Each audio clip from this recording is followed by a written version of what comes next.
Welcome back to another episode of, I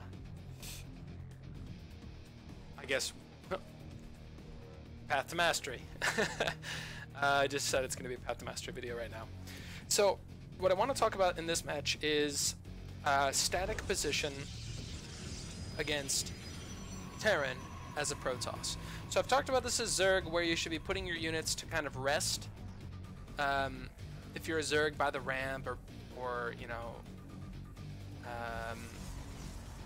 in like a corner or something like that. But I want to talk about Terran, and I want to talk about what you should be doing with your first units. As far as I've learned from this game, this is a game against Vinny, a Platinum 1 Terran, or I think a Plat 2 Terran actually, and I was ahead of him in workers the entire game, even though he ended up killing about 24 of my workers at the end. I was consistently 10 workers ahead of him because I'm good at making workers. The problem I had was Widowmine drops. And I was going to do a timing video off of him, but his timing is terrible. He doesn't really get it out at a good time. So instead of that, I'm going to talk about static position with your first units. Alright? So, in PvT, in standard Terran matches, what you're going to really be looking at for the first unit is the Reaper. So, Reaper jump spots. So, on every map, there's usually about 2 jump spots. They have one going into the main, and kind of like an opening to the natural, and the natural to the main usually has a jump spot, or multiple jump spots. So what you want to be able to try to do is catch where the Reaper's going to be, and snag him. So if you can kill the Reaper, that gives you a lot of map control, because you don't have to worry about a Reaper coming in before you get a couple more units, before your second unit comes out. But I want to talk about some static unit placement. So the first unit that I'm going to talk about is, pardon me for forgetting my 2022 pylon, is your first Stalker. So the Reaper comes out. Luckily, I kind of delay it with my drone over here a little bit, but you have to kind of understand where your first Stalker is going to be. Now, my suggestion is, if you don't really know, keep your Stalker towards your natural and rally all of your workers instead of into your main, into your natural base. So I'm gonna lose this one drone. I sometimes, you know what I'll say, I usually lose one worker to this Reaper as my first worker kind of rallies down to my natural. So this Stalker is late because of a supply block I had. But yeah, this is what I mean. So if I had kept my first probe into my main here, instead of going down there, I would have been at 17 of whatever. But I would say probably stick around, rally your workers up into this main base if you're not feeling confident, until about 20 workers, until you have your Stalker out. And then, you know, until you get one Stalker here, one Stalker over there. As the Stalker walks down, you can move them over. But really, this map in particular is really good for the Reaper. It can come up over here, it can come down over here. It's got this massive jump wall over here. There's a big, large opening for it to get in and around and kind of sneak up without you seeing it. So it's very difficult, this map in particular. So I would like to do a whole nother movie about your first Stalker, or Adept if you go Adept, and this Reaper. But we're just talking about basics right now. So keep your first Stalker towards one of either your main mineral line or your natural mineral line. If there's no jump position and there's just a gate up here, of course you should move it down towards his entrance. But yeah. So I think I end up getting it. No, I don't. Rough. But my next Stalker comes out. You'll see I'm kind of waiting. So you'll see where I put my first 2 Stalkers. And I make some big mistakes on this map, and that's what I want to talk about here, versus scouting and stuff like that.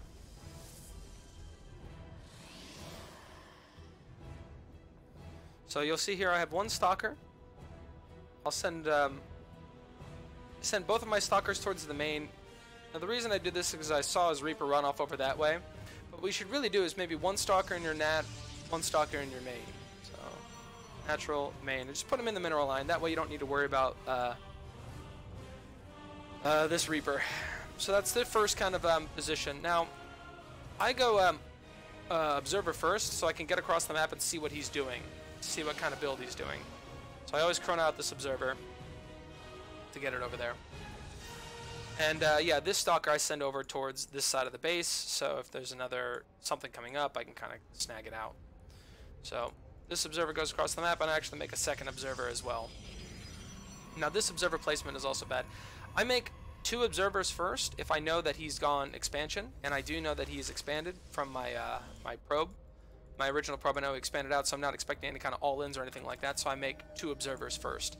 Now when I get across the map, I'll debate having a second observer or a third observer, but usually I'll go 3. I'm pretty greedy with them if I don't sense that there's a lot of aggression coming up.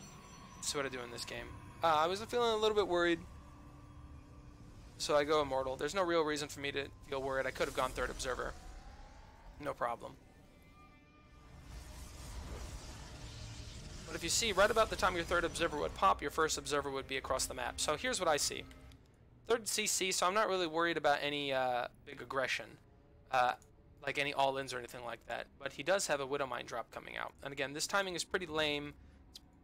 I think he could do this much faster, but we're going to talk about that. So one way to scout this, let's look at what buildings he has right now. He's got basically the standard 1-1-1 opener.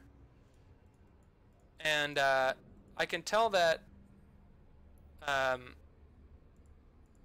you know, he doesn't, it's not like a 2-1-1 or anything at this point. He's just now building a second Rex, and if this was a 2-1-1, he would have already had 2 Rex down, and there would have been absolutely nothing here most likely at this point because he had just picked it up and gone away for the 16 Marine drop. So you can usually pull this in up to this point here. Now if you see that he has 2 Rex and a factory and a starport, you should be afraid of a drop. If you're afraid of a drop, immediately warp in more units, and I would keep them kind of at a center point in your base, because there could be a drop coming here, there could be a drop coming here, the drop could come in your front door. I'm pretty greedy. I take my third very quick in PvT, so I'm about to take my third base, but this is when you would kind of get some more units and kind of keep them in the center of your base. But since I see the third command center, what I should really do is I should know that, okay, drops are coming. If that's the case, I would say, if you're feeling really vulnerable, 3 stalkers in each mineral line. So 1, 2, 3, 1, 2, 3, and then I always go blink first so I can kind of snipe off those drops. But if he's got a widow mine or something like that, you can pull workers. You might be able to snipe the Medivac and stuff like that. So this is my suggestion. So my stalkers are out of the way, and I don't have them in the right spot. So I actually lose a lot of units here. You'll see this drop does quite a bit of damage. But even so, if you look at just units, 43 units to 32 units. I mean, I've been really pumping out units this game quite well. So I think I'm saving up for my third right now, so I'm not spending my cash. Yeah, there it is. So I'm not really worried, but if I had my 3 stalkers up over here in this mineral line, you'll see. Let's take a look.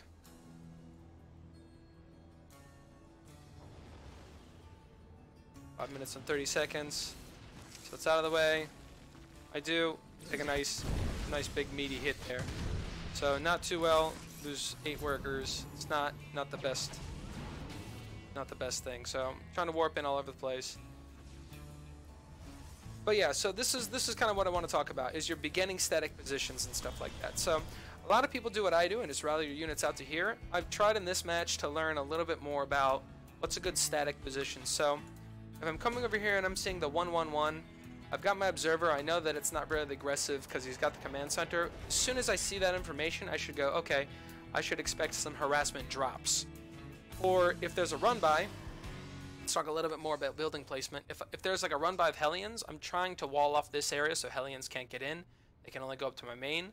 And then in my main, they have to kind of run around a lot. And if I have stalkers in my mineral line, then I'll be able to snipe off most of those Hellions before they can do a lot of damage. So I usually let my big expensive units sit up front to kind of deter any garbage that's coming in from the front. They have to really commit to walk into 2 Immortals. And then I should have my stalkers hanging out in my mineral line. So from now on, I think I'm going to be doing that. That's going to be my my advice. And again, I'm just trying to put these videos out as I learn things. So as I learn, I want to share with you. And as I share with you and I improve, I'll also be able to hopefully help you with your ladder points as well.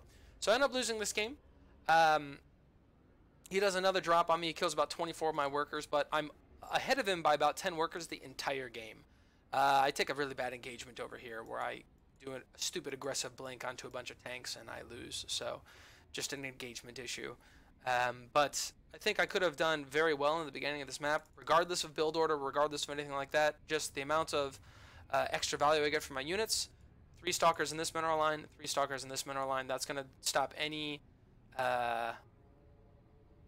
what is it? It's going to stop any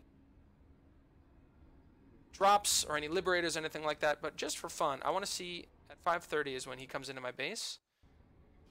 I want to see how many stalker hits it takes to kill this. Okay, so let's take control. Alright, start game. Alright, let's see what stalkers I have.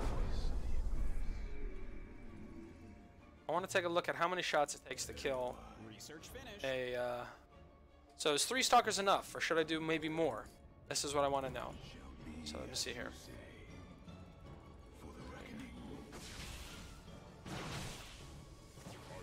So 6, 3, 6, 9, 9 shots. Takes 9 stalker shots to kill a Medivac. So I think 4, 8.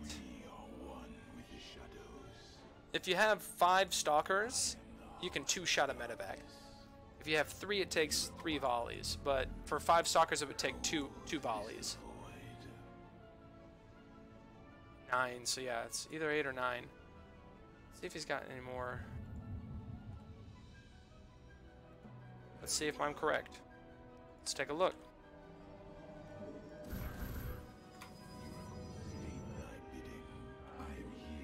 Let's take just 1 stalker, actually. This guy's going to attack it, and we can count exactly how long it's going to take to kill it. I could probably just do the math. But it's going to be fun to see. Is this armored? Yeah, it is armored, so it does 18 per hit.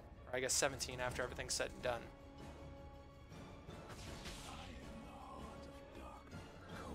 Alright, let's count. 1.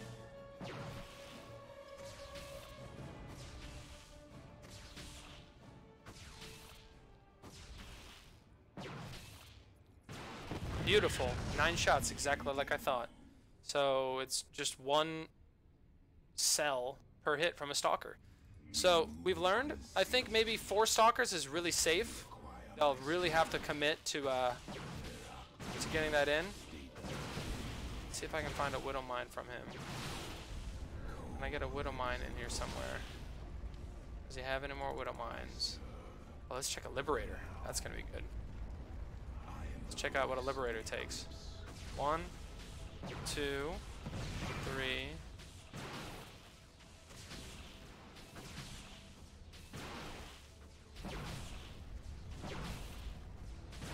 10. So 1 more shot than a Liberator. So I think if you had 5 stalkers in a mineral line, that is total shutdown of a Terran player. But I think if you had 3 in a line, 3 in a spot, 3 and 3, you're still gonna have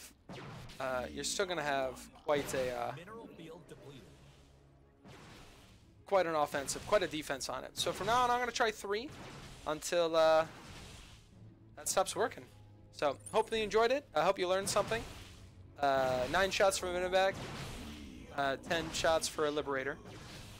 3 stalkers in your mineral lines for defense. If you see that they're not doing a massive frontal assault.